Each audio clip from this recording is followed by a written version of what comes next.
Betapa banyaknya pilihan yang kita punya setiap hari. Dari hal yang paling kecil, misalnya mau sarapan apa ya hari ini, atau mau mandi air hangat atau air dingin, sampai hal yang sangat serius, misalnya aku mau nerusin hubungan ini sama dia atau kita putus saja, atau aku mau pindah kerjaan atau tetap bertahan di pekerjaan yang toksik. Kita anggap itu semuanya biasa, tapi kenyataannya bisa memilih itu adalah sesuatu yang gak semua orang punya. Ketika kamu bisa memilih, itu artinya kamu punya hak yang istimewa. Hidup itu memang pilihan, tapi konteksnya beda-beda untuk setiap orang. Ada orang yang punya 10 pintu di depan dia untuk memilih, tetapi ada juga orang yang hanya punya satu jendela kecil hanya untuk bisa melihat setitik cahaya. Dan lebih jauh lagi, ada orang yang bahkan gak tahu kalau mereka punya pilihan. Karena sejak kecil dia selalu dituntut, disuruh, dipaksa, bahkan dibelenggu. Misalnya orang yang buta, mereka nggak punya pilihan untuk melihat, atau orang yang hidup di KDRT, kekerasan rumah tangga, sering nggak punya pilihan buat keluar karena nggak punya uang, nggak punya support, atau takut anaknya ikut jadi korban. Banyak orang yang hidup dalam mode bertahan, bukan menikmati.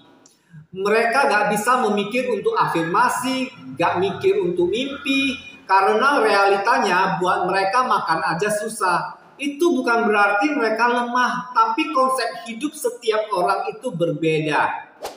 Selama kita masih bisa memilih, itu adalah hak yang sangat istimewa buat diri kita sendiri. Dan itu sering banget gak kita sadari karena kita terlalu sibuk untuk memikirkan pilihan mana sih yang paling menguntungkan.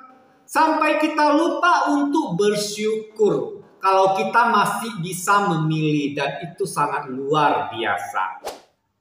Aku pernah ada di posisi hidup yang merasa tidak punya pilihan sama sekali. Bangun tidur setiap hari, kerja cuma karena tagihan.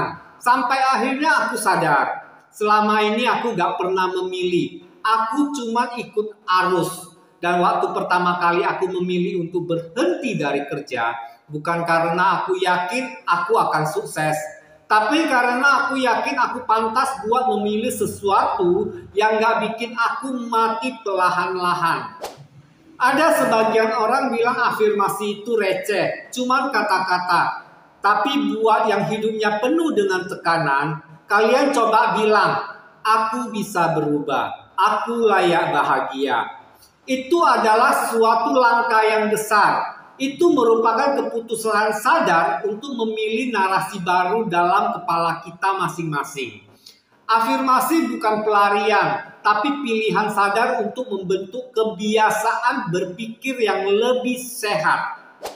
Coba ucapkan afirmasi ini sambil tarik nafas. Aku sadar dan aku memilih untuk hidup lebih tenang.